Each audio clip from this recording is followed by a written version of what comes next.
Max à vous les footeux et bienvenue, une vidéo un peu spéciale puisqu'aujourd'hui va avoir lieu le tirage au sort de l'Euro 2024, on va enfin savoir donc dans quelle poule la France va être. Mais en attendant ce tirage au sort qui aura lieu dans quelques heures au moment où je me tourne et qu'on va débriefer dès demain matin lorsqu'on saura tout, je pense que pour faire de bonnes prédictions, de bons pronostics en vue de cet Euro 2024, eh bien je me suis dit que ce serait plutôt intéressant de pouvoir un petit peu analyser toutes les nations qui se sont qualifiées pour l'Euro et également les nations qualifiées pour le barrage qui auront lieu en mars prochain. Voilà donc juste une vidéo d'un peu plus d'une demi-heure qui devrait nous faire patienter jusqu'à 17h, alors 16h pour moi qui suis en Angleterre. Donc si vous êtes à la salle de sport, ou que vous êtes en train de marcher ou de même, je sais pas, promener votre chien, eh bien c'est tout à fait possible d'écouter cette vidéo en podcast. Que valent les équipes qui sont qualifiées pour l'Euro 2024 et qu'est-ce qu'on peut attendre? Élément de réponse dans cette première partie.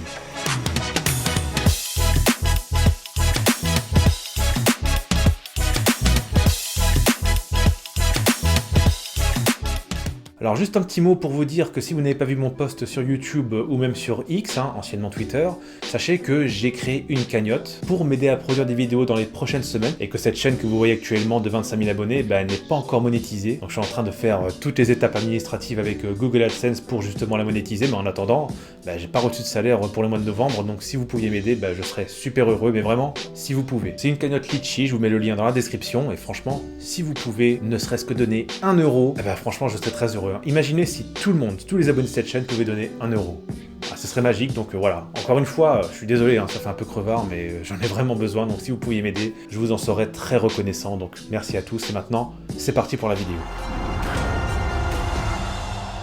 Alors on va se réduire en petites fenêtres et regarder un petit peu ensemble tous les groupes de qualification pour cet Euro 2024, parce que je pense que, afin d'évaluer le mieux possible la force de toutes les équipes qui se sont qualifiées, c'est quand même pas mal, je pense, de regarder un petit peu la manière dont tous les qualifiés se sont qualifiés pour l'Euro 2024. Alors, on va commencer dans un premier temps à regarder un petit peu comment s'est fait le tirage au sort de ces éliminatoires de l'Euro 2024. Alors on avait évidemment l'Allemagne qui était qualifiée d'office, et la Russie exclue de ce tirage au sort, donc ça nous faisait 54 nations si je ne me trompe pas. On avait le chapeau 1, 2, 3, 4, 5, 6 qui ont été établis selon les performances de la dernière Ligue des Nations en 2022. Donc on avait les 4 finalistes, les Pays-Bas, la Croatie, l'Espagne et l'Italie, et on a la France qui était donc dans le chapeau numéro 2. Pourquoi ?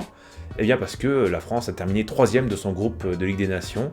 Elle est passée d'ailleurs à 1 point de se faire reléguer en Ligue B. Je crois d'ailleurs que c'est l'Autriche qui s'est fait reléguer en Ligue B. On a d'ailleurs aussi l'Angleterre qui s'est fait reléguer en Ligue B. C'est pour ça que les Anglais ils sont là, vous voyez, légalement dans le chapeau 2 et l'Italie dans le chapeau 1. Alors on va faire un par un tous les groupes de qualification en commençant par le groupe A, celui de l'Espagne et de l'Écosse. Alors l'Espagne s'est donc qualifiée avec l'Écosse, une seule défaite pour l'Espagne et c'était en tout début de qualification, cette fameuse défaite en Écosse contre des Écossais qui ont été excellents, avec un doublé de Scott McTominay qui a été incontestablement un des hommes forts de cette équipe écossaise.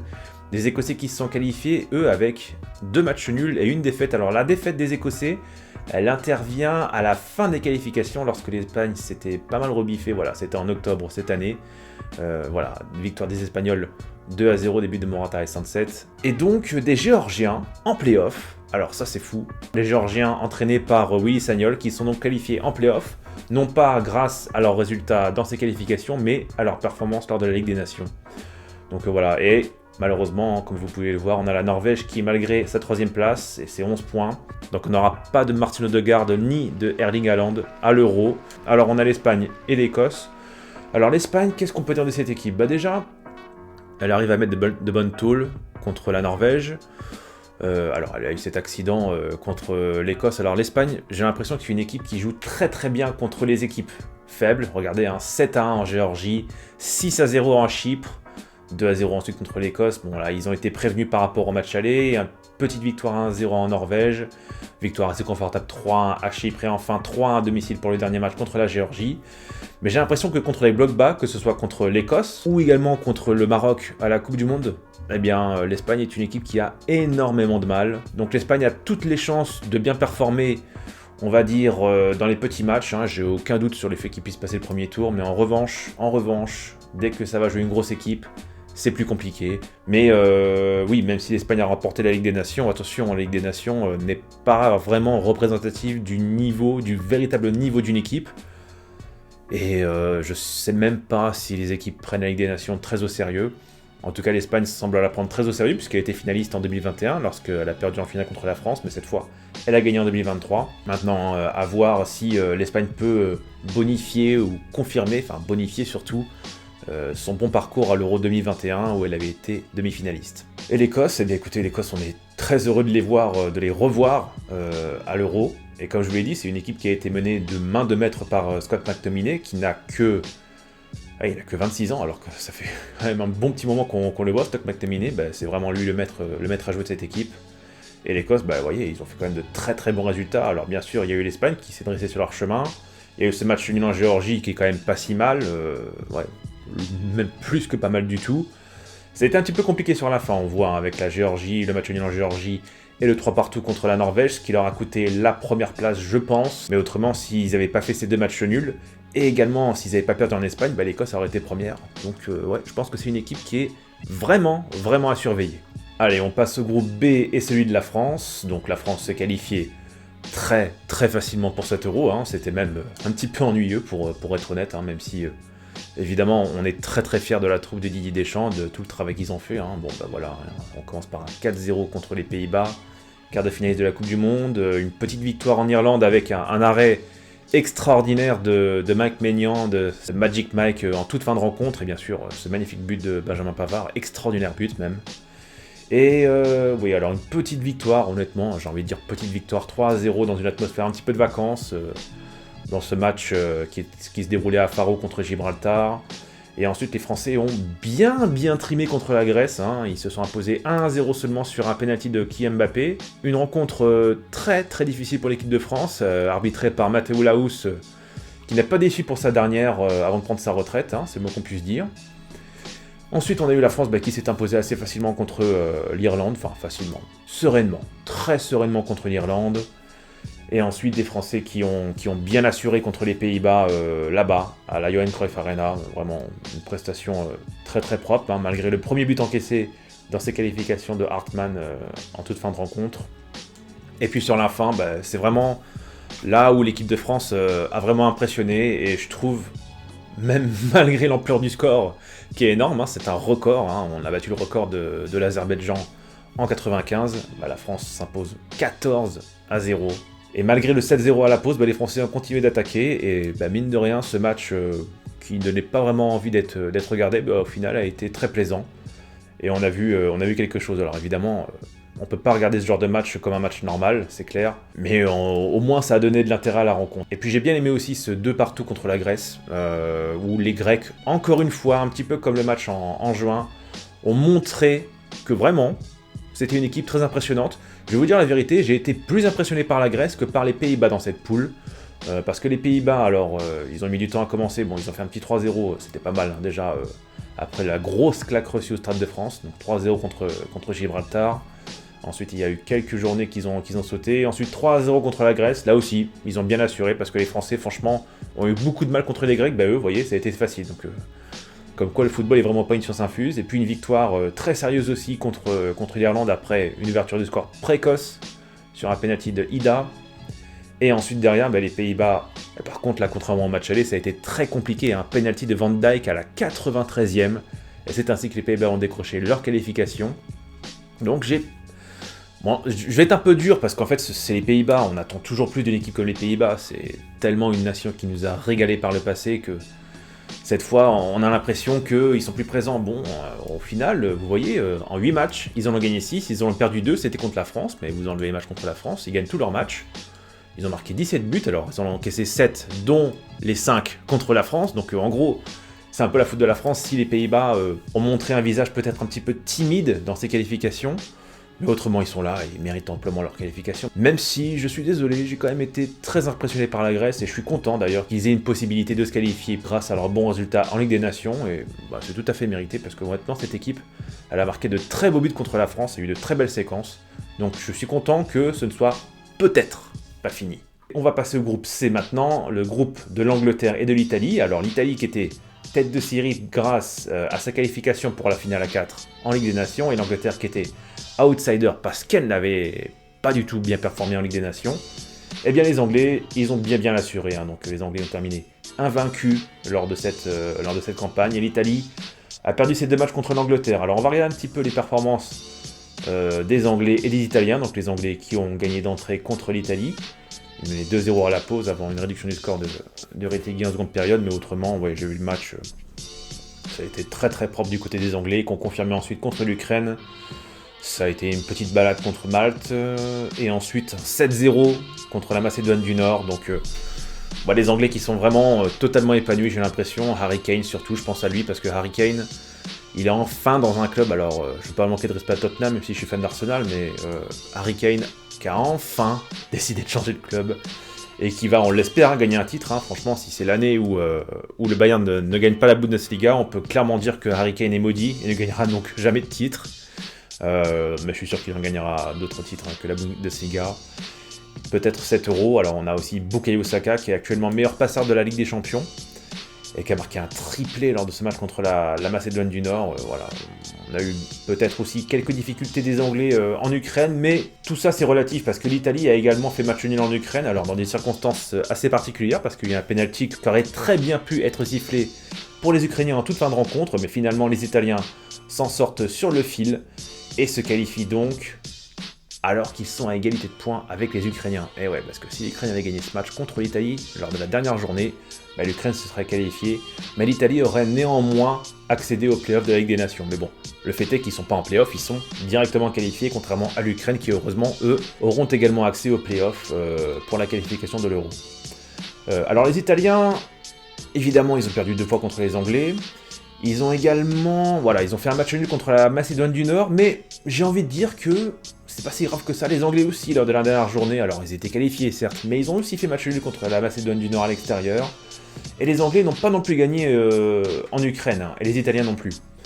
Donc au final, si on enlève la confrontation directe, on va dire que l'Angleterre et l'Italie sont assez proches, mais c'est vrai que l'Italie, avec ce traumatisme de la double non-qualification pour une Coupe du Monde, a certainement eu un gros manque de confiance à l'idée d'aborder cette double confrontation contre les Free Lions. Mais ils sont là, ils sont qualifiés, 14 points en 8 matchs. Bon, c'est pas dingue, mais le groupe était quand même assez compliqué. Regardez, on a l'Angleterre, l'Italie, l'Ukraine et la Macédoine du Nord qui étaient présentes à l'Euro il y a 2 ans et demi. Et c'était 4 équipes qui étaient présentes, donc on savait d'avance qu'il y en aurait au moins une qui sauterait. C'était un groupe honnêtement assez compliqué, vraiment très compliqué, et les Italiens, ils se sont pas mal dépatouillés. En attendant, on va passer sur le groupe D, et le groupe de la Turquie et de la Croatie. Alors là, qui était tête de série, c'était la Croatie, mais on se rend compte que les Croates, ils ont eu pas mal de soucis dans ces qualifications, 2 défaites quand même, 2 défaites, notamment contre la Turquie, on va voir ça dans un instant. Alors, on a eu déjà une équipe d'Arménie qui a été pas mal du tout, qui a accroché la Turquie dès le premier match, mais vous voyez, le premier match de la Croatie, c'est un match nul contre les Gallois. Mais derrière, on pensait qu'ils allaient être lancés avec ce doublé de Kovacic qui leur permet de s'imposer tranquillement en Turquie. Et derrière, les Turcs gagnent difficilement en Lettonie, mais ils s'imposent quand même. Et là, un très gros faux pas des Gallois qui s'inclinent 4-2, qui prennent 4 buts à domicile de l'Arménie. Alors ça, c'est une énorme surprise. Et derrière, l'Arménie qui remonte un petit peu le chemin, qui s'impose 2-1 contre la Lettonie. Et la Turquie qui s'impose également contre les Gallois. Et là, je pense qu'à partir de là, les Gallois, ils étaient hors course pour l'Euro dès le mois de juin. Donc c'est vous dire. Et derrière, on a la Croatie qui se réveille, qui colle à 5-0 à la Lettonie. La Turquie derrière qui est accrochée encore par l'Arménie. Vous voyez, cette équipe arménienne, elle était pas mal du tout. Des Gallois qui se refont une petite santé contre les Lettons, mais bon, c'était un petit peu trop tard. Et derrière la Turquie qui va faire le très gros résultat au mois d'octobre, une victoire 1-0 en Croatie, alors que les Turcs avaient perdu d'entrée contre les Croates. Alors, d'entrée, oui, quasiment d'entrée. C'était lors de la première trêve internationale où ils perdent 2-0 à domicile contre la Croatie. Et derrière, les Turcs qui vont chercher la première place, je pense, lors de ce rendez-vous en Croatie. Parce que derrière, les Turcs mettent 4-0 à la Lettonie et les Croates s'inclinent sur le terrain du Pays de Galles. Alors malgré le très bon résultat des Gallois, c'était un petit peu trop tard, ils font ce match nul en Arménie et ensuite encore ce match nul contre la Turquie, donc ouais, il n'y avait pas grand espoir. C'était un groupe qui était assez serré vraiment entre la Turquie et la Croatie, qui me semblait quand même largement au-dessus. Alors évidemment dans les confrontations directes, ils se sont entre guillemets neutralisés parce que la Turquie a été gagnée en Croatie et la Croatie a été gagnée en Turquie. Mais derrière, les Gallois ont perdu beaucoup trop de points, notamment à cause de cette Arménie qui a accroché pas mal de monde. Alors certes, 4 défaites, mais 4 défaites en 8 matchs, 2 nuls et 2 victoires quand même. Donc vraiment, vraiment une excellente campagne de la part des Arméniens. Pour les Gallois, on savait que c'était un petit peu en dessous, hein. Il y a eu cette retraite de Gareth Bale aussi qui a peut-être laissé une sorte de vide, mais on verra dans quelques instants s'ils peuvent se qualifier. Ils sont quand même qualifiés pour les playoffs de l'Euro, grâce au bon résultat en Ligue des Nations, mais je sais pas, j'ai comme un doute sur leur capacité à se qualifier. Le groupe E, alors le groupe E, on a quand même une énorme surprise, hein, la Pologne qui était tête de série. Encore une fois, la Pologne déçoit, hein. Elle ne termine que 3ème avec 11 points. 11 points en 8 matchs seulement. Alors certes, ils ont encore les playoffs, mais honnêtement, je suis très inquiet pour cette équipe polonaise. Alors on va regarder un peu leurs résultats, hein. D'entrée, ils perdent 3 sur le terrain de la République tchèque. Ils se refont une petite santé contre l'Albanie, 1-0, et là on se dit qu'ils sont lancés, mais derrière l'Albanie enchaîne. Et la Pologne s'impose 2-0 contre les Féroé, assez difficilement. Et ensuite en septembre, une défaite nette, 2-0 en Albanie. Et là on a compris que l'Albanie allait faire son petit chemin, hein. Victoire 3-0 contre les Tchèques qui sont qualifiés, hein, pourtant. Hein. Ils sont 2e juste derrière eux. Les Albanais ont marqué beaucoup de buts par rapport à ce qu'ils ont l'habitude de faire dans ces qualifications. Et on voit encore la Pologne, hein, qui n'est pas capable de battre la Moldavie à domicile. On a également la Pologne qui se fait tenir en échec par la République tchèque. Et derrière, ils ne peuvent pas disputer le dernier match parce qu'ils ont déjà tout joué. Vraiment une campagne de qualification très compliquée pour les coéquipiers de Lewandowski et d'Arkadiusz Milik. Alors Lewandowski, il a quand même marqué 3 buts en 8 matchs. Il a peut-être pas joué tous les 8 matchs, mais bon, j'ai envie de faire quand même un reproche un peu plus à Arkadiusz Milik, hein, qui est quand même un peu plus jeune que Robert Lewandowski, qui a 35 ans quand même. Hein. Alors l'équipe de Pologne ne peut pas toujours compter sur Lewandowski ou au moins sur Milik. Il y a au moins un duo d'attaquants qui est quand même de renommée mondiale, j'ai envie de dire, et c'est quand même très décevant de voir la Pologne qui encaisse 10 buts, elle en marque 10 buts, mais elle en encaisse 10, donc c'est quand même... Voilà, là c'est des chiffres d'une équipe qui n'a pas l'habitude de jouer des phases finales, or la Pologne, on a l'habitude de les voir assez souvent dans les phases finales. En revanche, mention spéciale évidemment à l'Albanie qui termine première de ce groupe, alors à égalité de points avec la République tchèque. Regardez, hein, 4 buts encaissés, alors 12 buts marqués, c'est pas... gigantesque, hein. Tout à l'heure j'ai dit qu'ils avaient beaucoup marqué, j'ai dit beaucoup de buts pour l'Albanie, mais 12 buts marqués c'est quand même bien pour eux, c'est très bien pour eux, hein, puisque c'est la meilleure attaque à égalité avec la République tchèque dans ce groupe de qualification. Alors les Albanais, entraînés par Silvino, l'ancien entraîneur lyonnais, ils ont vraiment fait un super travail, surtout au domicile, hein. Alors ils ont mal commencé contre la Pologne, mais derrière, ils ont bien enchaîné contre la Moldavie. Ils ont fait un match nul en République tchèque, mais voilà, encore un 2-0 à domicile contre la Pologne, un 3-0 contre les Tchèques, avant un 0-0, donc si je me trompe pas, ils n'ont pas encaissé de but à domicile. L'Albanie n'a pas encaissé de but à domicile, à l'extérieur ce sera autre chose. Justement, ils vont disputer l'Euro à l'extérieur, donc ce sera peut-être intimidant pour eux, même si les Albanais ne seront pas nouveaux dans cet exercice, parce qu'ils étaient déjà à l'Euro en 2016, et d'ailleurs ils avaient posé beaucoup de problèmes à l'équipe de France, qui s'était imposée 2-0, seulement dans les dernières minutes, hein. C'était un match à Marseille très très compliqué pour l'équipe de France. Écoutez, très heureux de revoir l'Albanie à l'Euro. On va voir ce que ça va faire, mais évidemment, très grande performance de les voir premier de ce groupe, devant les Tchèques, qui étaient à l'Euro il y a 2 ans et demi, et surtout devant la Pologne, qui a encore une chance de se qualifier, mais honnêtement, je suis très inquiet pour les Polonais. Hein. Groupe F, alors un groupe qui a été très très largement dominé par la Belgique et l'Autriche, un très bon résultat en Suède. Alors les Suédois, honnêtement, c'est plus difficile quand on a un problème de génération pour ce genre d'équipe. Pourtant les Suédois, ils se sont bien biffés contre l'Azerbaïdjan, mais ça n'a pas vraiment suffi. Donc la Suède qui ne sera pas à l'Euro, hein, qui n'a pas vraiment performé non plus lors de la Ligue des Nations, c'est plutôt surprenant. Pourtant il y a quand même quelques joueurs, il y a Alexander Isak, il y a Kulusevski, il y a Claesson, et puis il y a aussi Elanga. Elanga, le joueur de Nottingham. Bon, voilà, c'est pas non plus uniquement un creux générationnel, mais il y a quand même pas mal de postes du côté des Scandinaves qui sont pas aussi bien fournis qu'ils ne l'étaient autrefois. Donc c'est peut-être pour ça, pourtant, ils ont fait quelques gros scores en Estonie, mais le truc c'est que la Suède, si je me trompe pas, ils ont pas fait beaucoup de matchs nuls dans ce groupe 1, ils en ont fait un seul. 3 victoires, mais 4 défaites. C'est là qu'ils perdent vraiment leur qualification, c'est lors de leurs 4 défaites. Les Autrichiens et la Belgique, alors la Belgique qui se qualifie sans problème, malgré ce match nul au mois de juin contre l'Autriche, mais bon, l'Autriche a quand même montré pas mal de force, hein, une victoire 2-0 solide contre la Suède, un 5-0 en Estonie pour les Suédois, une victoire 1-0 tranquille en Azerbaïdjan pour les Belges, et puis derrière les Belges déroulent, 5-0 contre l'Estonie, l'Autriche qui s'impose comme la Belgique assez facilement, qui marque 3 buts en Suède. Et derrière le gros match, alors là c'était un très très gros match, cette Autriche-Belgique, mais la Belgique en est sortie vainqueur grâce à un excellent Lukaku. Alors Lukaku, il a véritablement flambé dans ses qualifications, il a 14 buts, donc c'est lui le meilleur buteur de tous ses éliminatoires. Alors il a surtout flambé lors du dernier match contre l'Azerbaïdjan, une victoire 5-0, dont un quadruplé de Lukaku, et un petit but du gunner, Leandro Trossard. Donc voilà, des Belges qui, honnêtement, de par leurs résultats, ne laissent pas penser qu'ils ont eu une mauvaise Coupe du Monde. Alors ça, je pense que c'est une bonne nouvelle pour eux, déjà de voir un Lukaku en très grande forme, et ce malgré l'absence de Kevin De Bruyne. Alors on va voir un petit peu les Belges, comment ils vont se comporter lorsque Kevin De Bruyne reviendra, s'il revient en forme, on lui souhaite de tout cœur, un bon rétablissement en tout cas après cette grosse blessure.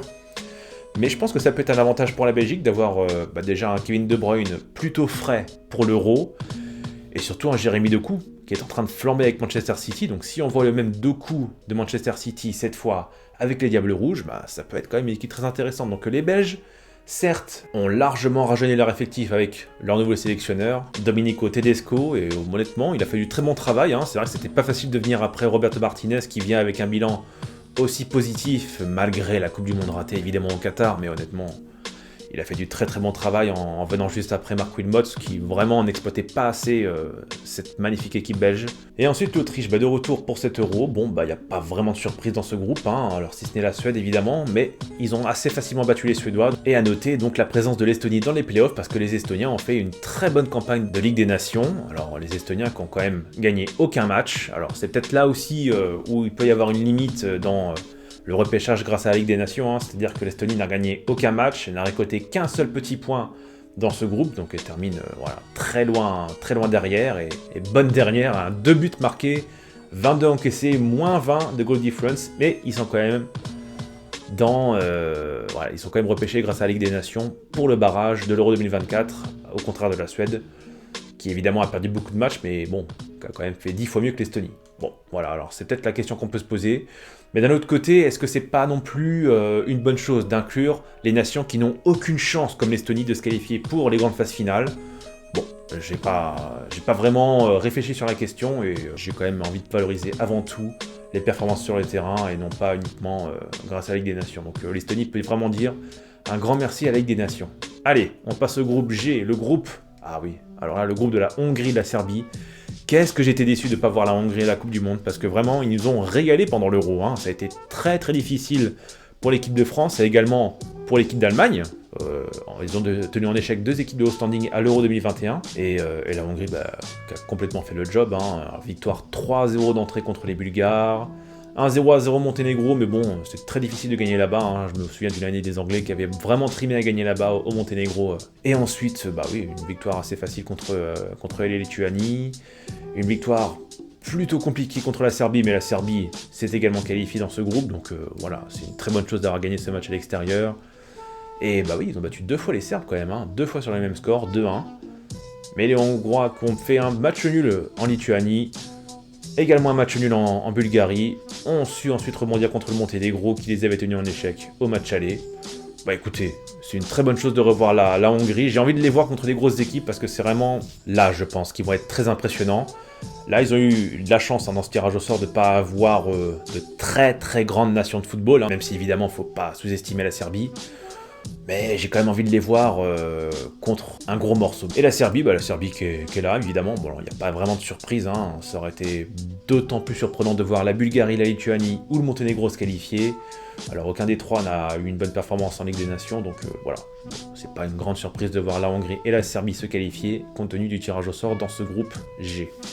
Groupe H, maintenant, avec le Danemark tête de série. Le Danemark qui avait fait une très bonne performance en Ligue des Nations, et qui s'est qualifié cette fois. Alors il y a beaucoup de points qui ont été distribués dans ce groupe, regardez. Alors c'était certes un groupe à 6 équipes, mais regardez, on a 22 points, égalité de points, et 4 équipes avec au moins 18 points dans ce groupe. Le Kazakhstan, qui a quand même pris une belle branlée contre la France lors des qualifications pour le mondial, le Kazakhstan, ils seront en play-off, donc ça aussi c'est pas mal. Bon, finalement je commence à comprendre un petit peu le principe de la Ligue des Nations. Voilà, le Kazakhstan, c'est le genre d'équipe qui n'a quasiment aucune chance, et encore quasiment, ils sont à 4 points seulement de la Slovénie et du Danemark, mais qui avait quasiment aucune chance de se qualifier pour une phase finale. Là, ils en ont une, clairement, lors des playoffs, avec la Finlande.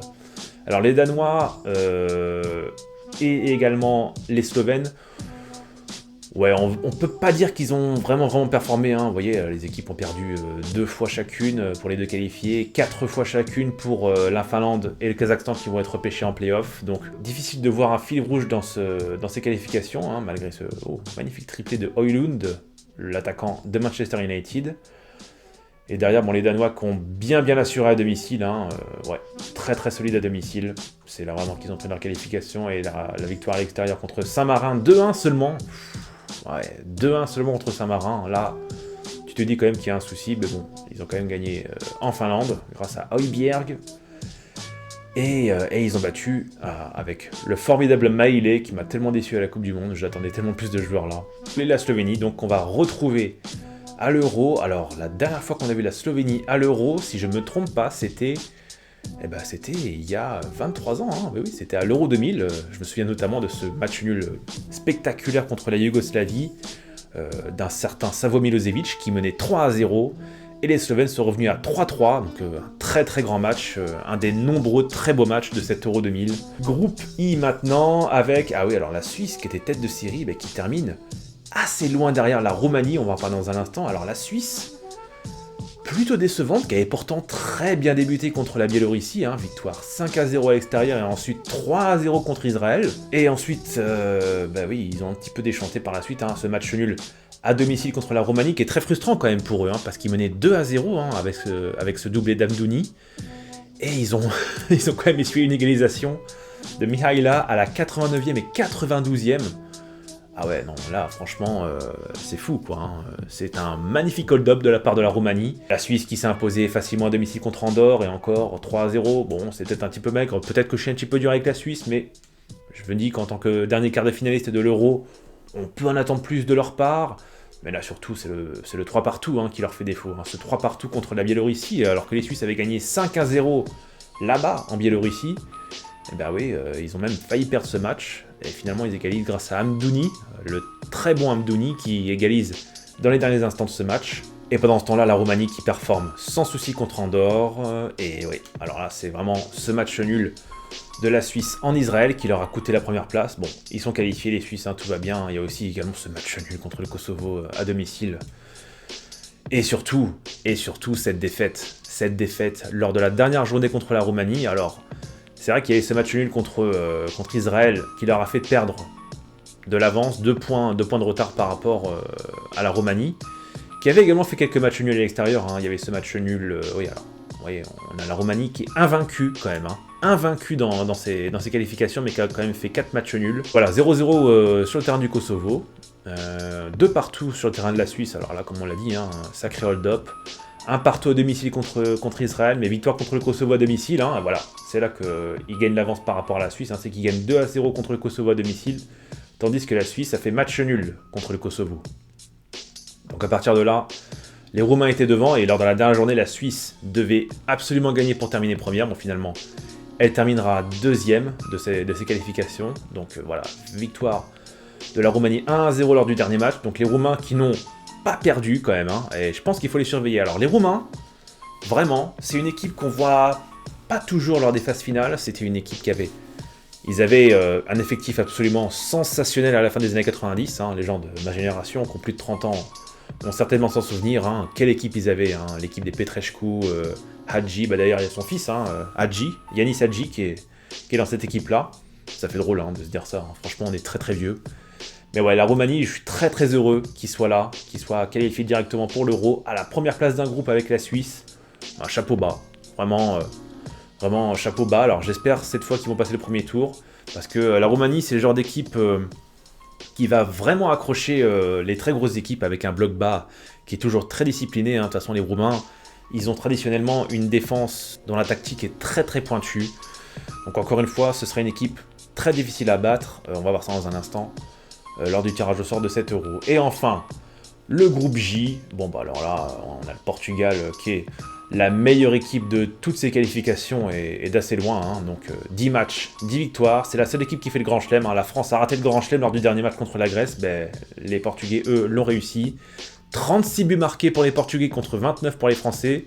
Seulement 2 buts encaissés pour les Portugais contre 3 pour les Français. Alors je vous dis ça de mémoire, hein, j'espère que je me trompe pas. Et des scores alors assez impressionnants. Alors ça commence doucement entre guillemets contre Liechtenstein, mais ensuite victoire 6-0 sur le terrain du Luxembourg, 3-0 contre la Bosnie. Alors c'est même pas le fait de gagner des matchs, hein, c'est que, alors oui, il y a eu ce match assez compliqué avec un but de Ronaldo à la dernière seconde en Islande, hein, comme quoi Ronaldo est toujours utile, hein, parce que sans lui, ils n'auraient pas fait le grand chelem. Il y a aussi une victoire un peu plus compliquée, un peu plus délicate en Slovaquie, qui a été qualifiée aussi pour cet Euro, mais voilà, 9-0 contre le Luxembourg après une victoire 6-0 lors du match aller. Bon bah voilà, hein, je pense que c'est assez clair, hein. Il y a eu cette victoire un peu plus délicate contre la Slovaquie, mais la Slovaquie est qualifiée pour l'Euro, donc quelque part c'est un petit peu normal qu'ils aient un peu de mal, hein. Faut pas non plus que ce soit trop facile, hein. Regardez, 5-0 en Bosnie, allez hop, 2-0 au Liechtenstein, tranquille, et 2-0 tranquillement pour finir ce grand chelem dans ses qualifications contre l'Islande. Et j'ai quand même envie de tirer un petit coup de chapeau, même un grand coup de chapeau, au Luxembourg. Alors Luxembourg qui va, avec l'Islande et la Bosnie, prendre part aux playoffs. Donc dans le même groupe, on va avoir 3 équipes qui vont prendre part aux playoffs, repêchées grâce à la Ligue des Nations. Et le Luxembourg, regardez, hein, en 10 matchs, ils en ont gagné 5, 2 matchs nuls, 17 points sur 30 possibles. C'est quand même vraiment très solide, hein. Donc, alors évidemment, on a eu cette tôle, ils ont pris une sacrée tôle contre le Portugal, mais regardez, hein, 0-0 sur le terrain de la Slovaquie qui s'est qualifié directement. Ça commençait plutôt bien, malgré la bonne valise prise contre le Portugal. Ils ont derrière enchaîné contre le Liechtenstein. Ils ont gagné 2-0 en Bosnie. Et ils ont gagné 3 contre l'Islande. Mais chapeau bas les mecs, hein. Alors, allez, ok. 9-0 contre le Portugal, allez. On enlève le Portugal de ce groupe, le Luxembourg fait un très très beau parcours, très honorable, hein. Voilà, un match nul, bon match nul ramené d'Islande. Alors une défaite 1-0 contre la Slovaquie, voilà, c'est peut-être ça qui leur coûte, c'est même sûr, hein, c'est ça qui leur coûte la qualification directe pour l'Euro. Mais autrement, ils étaient tout prêts. Regardez, 4-1 contre la Bosnie en novembre, avant de terminer par une victoire 1-0 sur le terrain du Liechtenstein. Franchement, bravo les Luxembourgeois, on verra un petit peu ce que vous allez faire lors des playoffs. Je pense qu'on va avoir de bonnes surprises lors de ces playoffs, hein. Ça va être très intéressant, on va suivre ça de très près donc, au mois de mars. Donc comme vous voyez dans ce tirage au sort, il me manque 3 places, donc 3 billets qui n'ont pas encore trouvé preneur, puisque évidemment il va y avoir des playoffs. Alors les playoffs, les voici, donc le tirage au sort a été effectué, donc on a la voie A, la voie B et la voie C, donc ce sont ces équipes-là qui vont s'affronter entre elles. Donc dans le path A, on va avoir une confrontation dans un premier temps entre la Pologne et l'Estonie. Alors on a vu il y a quelques instants que c'était difficile pour les Polonais. Vraiment, ça a été très compliqué dans ces qualifications, mais honnêtement, l'Estonie me semble assez faible. Alors ça va être un seul match sec, ça va être en Pologne, même si ces Polonais sont pas en confiance, ça peut être très poussif, ça peut peut-être aller en prolongation, voire tir au but, mais je vois quand même les coéquipiers de Lewandowski et de Milik se qualifier pour cette finale à 4. Les Gallois qui vont affronter les Finlandais, là honnêtement je sais pas. Je sais pas, parce que les Finlandais peuvent être très très surprenants, mais les Gallois ont également été très très très décevants dans ces qualifications, donc je me dis quand même que les Gallois vont passer, et qu'en finale, entre la Pologne et le Pays de Galles, et les Gallois me semblent un ton au-dessus, en tout cas ils m'ont semblé un peu plus impressionnants. Donc je vois le Pays de Galles décrocher un des 3 billets restants pour l'Euro. On va ensuite avoir cette finale à 4 entre Israël et l'Islande. Alors là je vois Israël qui a été plutôt pas mal, hein. Plutôt pas mal dans ses qualifications, c'est vrai que j'en ai pas parlé. L'Islande, bon, je pense que la vague de mode est passée de l'Islande et qu'ils vont pas se qualifier, hein. Bon, encore une fois, ce sont mes pronostics, hein, je peux me tromper. Et ensuite, on a la Bosnie qui va affronter l'Ukraine. Alors l'Ukraine, qui a terminé avec le même nombre de points que l'Italie, qui a été très forte. L'Ukraine, je les vois se qualifier et prendre ce billet directement. Donc l'Ukraine qui va affronter en finale soit Israël, soit l'Islande, ou même la Bosnie. En fait, peu importe. L'Ukraine est un ton au-dessus l'Islande, Israël ou la Bosnie. Donc je vois l'Ukraine se qualifier et prendre ce deuxième billet pour l'Euro 2024. Et enfin, bah là ça va être joli, hein. Bon, honnêtement, il est sympa ce barrage, hein. Il va y avoir la Géorgie de Willy Sagnol qui va affronter le surprenant Luxembourg. Ça va être un très beau match. Ça me fait mal quelque part de les voir tous dans ce groupe-là. Donc là, je vois les Grecs prendre le dernier billet pour l'Euro. Voilà, maintenant qu'on est passé donc par cette grande revue de qualification, à noter quand même que Ronaldo, hein, vous regardez, en pré-retraite, hein, apparemment, qui ne sert plus à rien en Arabie Saoudite, bah vous voyez, il est deuxième meilleur buteur de ses qualifications, un but devant Kylian Mbappé.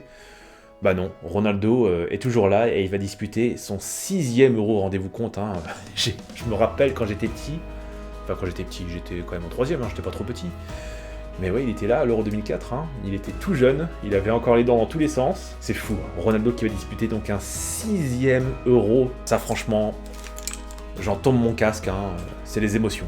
Voilà donc pour cette analyse vraiment de surface de toutes ces équipes qui sont qualifiées pour l'Euro 2024. Maintenant, place au tirage au sort et je vous donne rendez-vous demain matin pour justement débriefer ce tirage au sort, en espérant qu'on n'ait pas un groupe trop difficile pour l'équipe de France en tout cas. Je vous donne rendez-vous demain matin, portez-vous bien les footeux et max à vous.